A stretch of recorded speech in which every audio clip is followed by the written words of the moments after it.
ang pinagmamalaking frigate ng Germany na isa sa pinakamalakas na frigate sa buong mundo, ang Baden-Württemberg class frigates. Ito nga po mga idol, ang frigate na hinahangaan din ng ating bansa. Yan ang pag-uusapan natin, pero bago yan, kung bago ka lang sa aking channel ay huwag mong kalimutang mag-like, subscribe at hit mo na rin ang notification bell button para lagi kang updated sa mga bagong videos natin.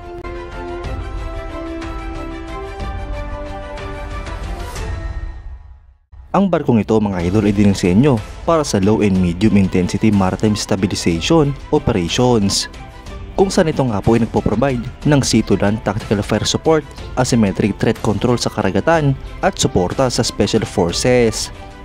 Ang barkong ito mga idol ay kinomisyon noong 2019 hanggang sa kasalukuyan at ginawa nga po ito noong 2011 hanggang 2022.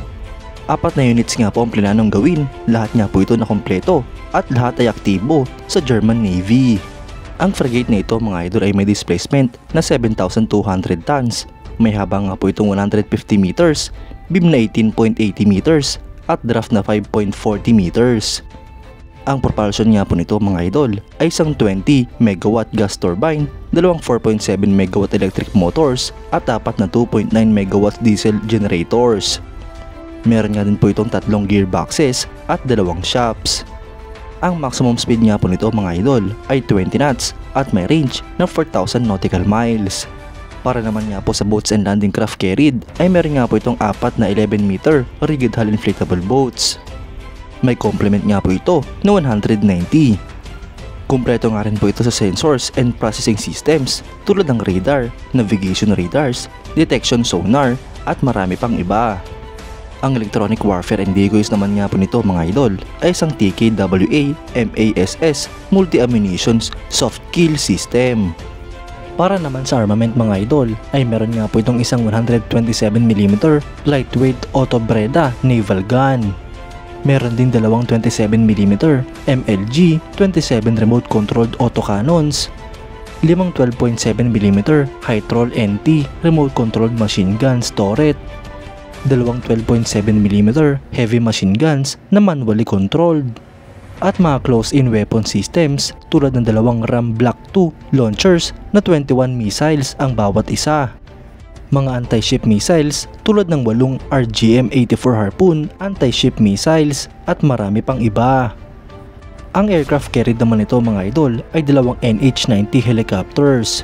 Ang barkong ito mga idol ay isa sa pinakamabigat na displacement sa lahat ng class ng kanilang barko sa buong mundo.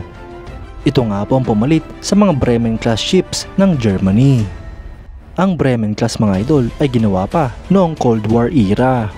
Habang ang Baden class frigates naman ay merong mas enhanced na land attack capabilities. Ito nga po ay pasok na pasok sa possible future peacekeeping at peacemaking missions ng Germany. At sa iba pa nga pong dahilan, ang mga frigates na ito ay mounted ng non-lethal weapons. Mga idol, ang Baden-Württemberg class frigate ng Germany ang isa sa pinakamalakas kung di pinakamalakas na frigate sa buong mundo.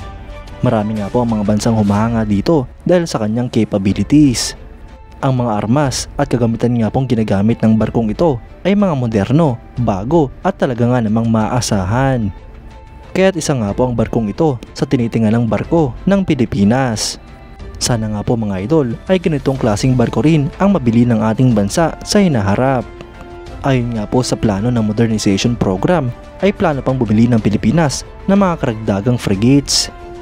Sa kasalukuyan ay meron na nga pong 2 frigate ang Philippine Navy na posible pang madagdagan ng 2 o 4.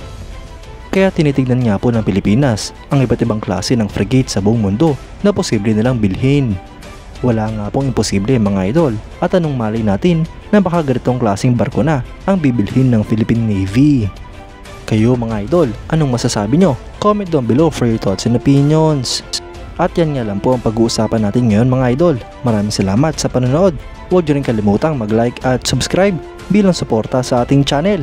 Mabuhay kayo mga idol!